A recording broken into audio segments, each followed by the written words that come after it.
For everybody who's watching this video, I'm about to make you a ton of money in a few minutes. I'm going to walk down exactly how you can price stuff to get more people to buy really expensive things that you sell. If you don't sell something that's really expensive, you would want to wait till the end of this video. Right now, if you can write down on a piece of paper, what's the average price of the piece of thing you sell? Let's say it's 100,000. I want you to put 10x or maybe 50x or maybe 100x next to it. Now that means if it's 100 bucks, 10x is 1,000, 50x is 5,000, 100x is 10,000. It doesn't matter what business you have. If you want to make more money, sell more expensive stuff. There's no strategic benefit to being the second cheapest person in the market, but there is for being the most expensive. There's only one strategic benefit to being the lowest cost person in the marketplace, which means you're not going to get anything added to your business. That's probably not why you got to do business. No matter what you sell, you should have things that are 10 times, 15 times, 100 times more expensive than what you actually sell. When I bought my first 9 suits for myself, a friend of mine was like, so he took me to the store whatsoever. I put this suit on. I remember checking the price tag. It was how much it was.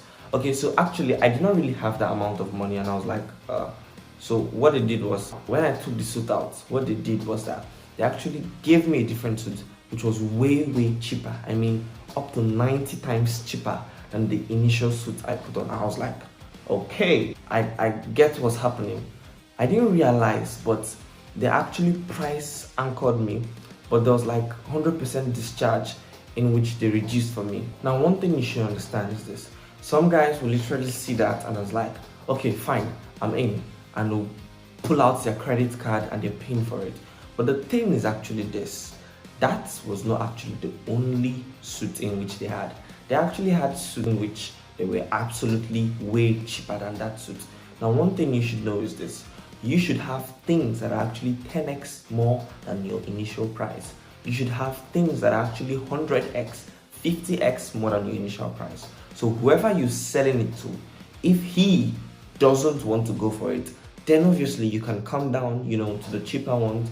Maybe you have a product in which you actually initially sell it for $50,000. But let's do it this way. Why not top it up to maybe $100,000 and present it to whoever you're presenting it to? At that point, he gets to choose. Maybe I can get it, maybe I cannot get it. Obviously, some guys will go for that and some guys will get it. But for those who actually cannot get it, then you come down a little bit, giving them a different one, not that exact same one, telling them, okay, maybe this would actually go for 70 and let us see how it goes. Maybe it still doesn't work, then obviously you come down to maybe 65, and maybe it still doesn't work, and you keep on coming down till you cannot go any lower. That's how we do this, guys. Obviously, you're going to find a way to hook them up to get at least one of them. Because one truth is this, when you actually give them the initial price, they start bargaining and it gets too low, maybe even lower than your budget, the budget in which you actually wanted to sell the product. But one thing you should know is this, always aim higher.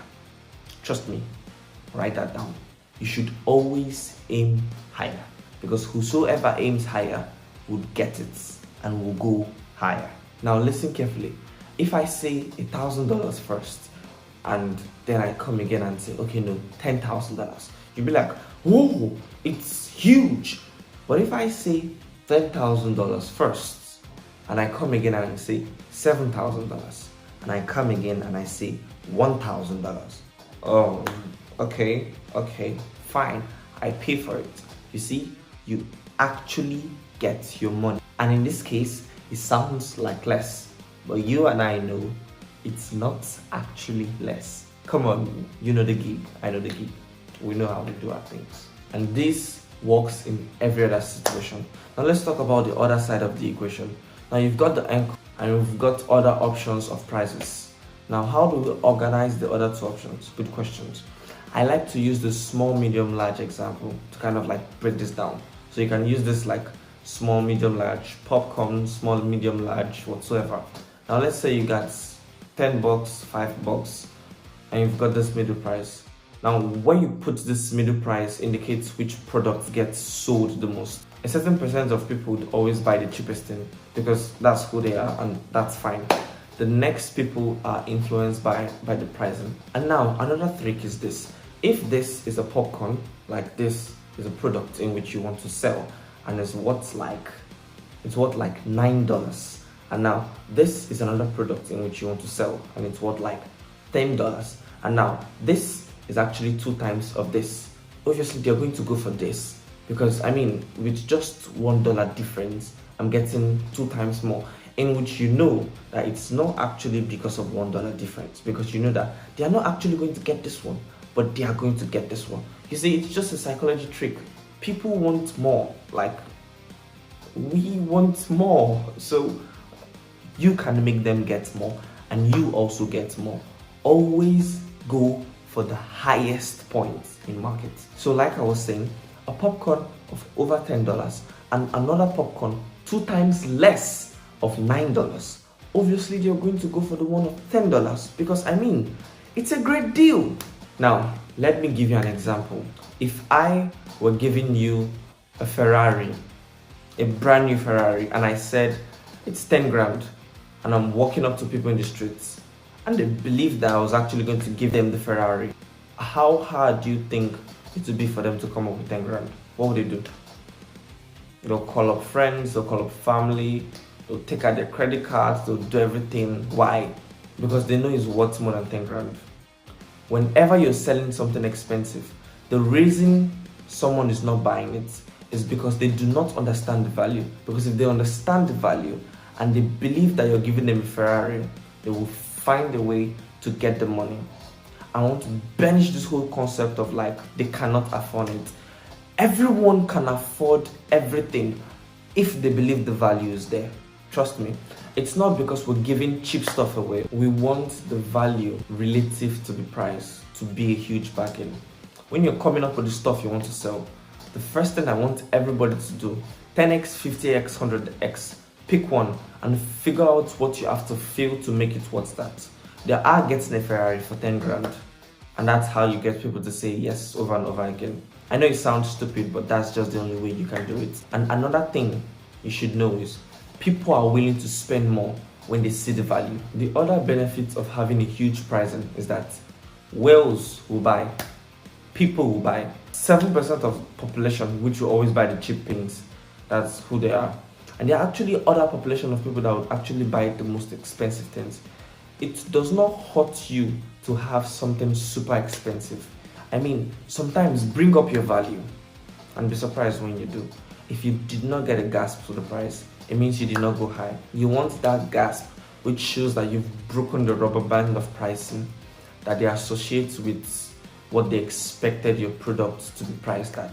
And so like, if you're like, oh, it's 100 grand, they're like, whoa, I was not expecting that. And like, oh, no worries, then you can explain why it's worth it. And you can like, okay, you know what? Let's bargain. We can do 80% of that for 10 because I believe that should make more sense for you. I'm like, yeah, and you know, boom, you get the deal. Simple. Now, I remember one time ago, I was actually about to purchase something in which I've talked about previously, but that one I actually talked about previously was actually a suit. Now, this was something different.